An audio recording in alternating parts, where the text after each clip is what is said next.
को कि बात अब आकर के यहाँ पर फंस गई, और वो इस तरीके से फंसी है कि पिछले 50-60 सालों में लगातार भारत में जो निरंतर सरकारों का गठन होता रहा है,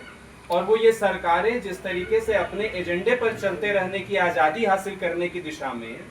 भारत के नौजवानों को और भारत के नागरिकों को जिस सब्जबाग में फांसती रही, वो सब्जबाग अब टूट रहा है। और वो इस तरीके से टूट रहा है कि बहुत लंबे समय में भारत के नौजवानों को ये कहा गया कि अगर इस शिक्षा प्रणाली के अंतर्गत आओगे तभी जाकर के आगे तुम्हारा जीवन खुशहाल होगा। भारत के नौजवानों ने लंबे समय में इस सपने को खरीदा भी,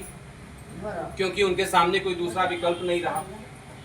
उस सपने को खरीद करके जब वो इस विश्वविद्यालयी चार दीवारी के भीतर अपने आप को शामिल भी करते रहे, तो आज एक वक्त आया, जो वक्त आना ही था, अब वो वक्त आया है जहां पर इन नौजवानों को समझ में आ गया कि इस चार दीवारी के भीतर शामिल होना ही समृद्धि का जरिया नहीं बन सकता। आज पहली बार ये जो जंतर मंतर पर हुआ है, जब नौजवान आए हैं अपने रोजगार के सवाल पर इन नौजवानों ने सवाल उठाया है, तो ये दरअसल उसी सपने के टूटने की पहली अभिव्यक्ति है जिसको इस तरीके से हम देखते हैं। और ये अभिव्यक्ति इतने कारगर, इतने मजबूत तरीके से क्यों हो पाई? जब एकता अपनी बात कह रही थी, उन्होंने एक बात कही कि समाज की संरचनाएं जब बन रही थी, उसके समानांतर ही रोजगार की संरचनाएं भी बन रही थी। और तब जब ये हो रहा था,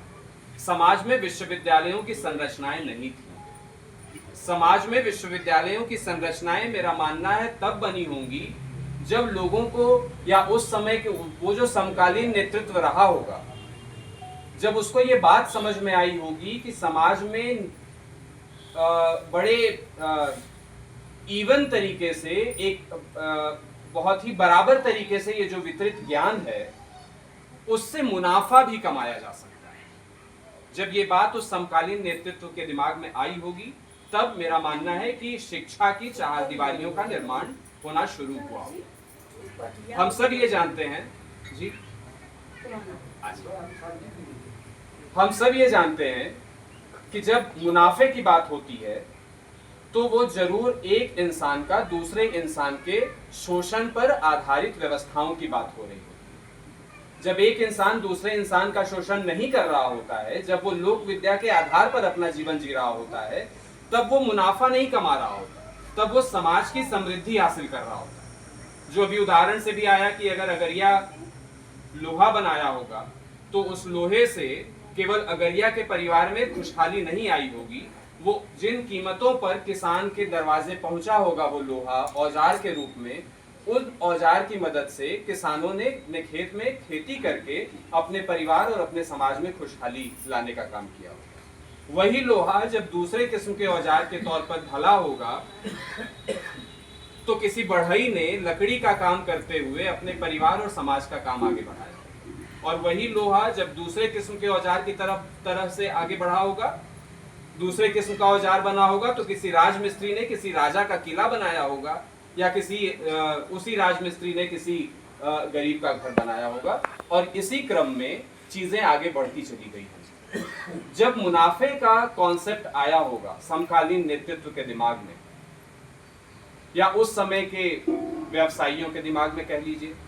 उसके लिए मेरे पास सही शब्द नहीं है, थोड़ा और शायद समझना पड़ेगा समाज को,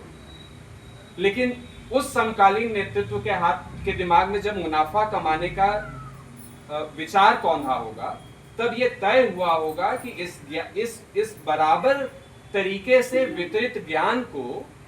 उठा करके किसी चहारदीवारी का हिस्सा बना लें और फिर ये ललकार दें कि आओ, अगर समाज में या खुद समृद्ध होना है तो इस रास्ते होकर के जाओ। और वैसे ही जो संरचनाएं बनी होंगी, जिससे आज हम पढ़ते हैं बड़े गौरव से कि मोरक्को में दुनिया का सबसे पुराना विश्वविद्यालय।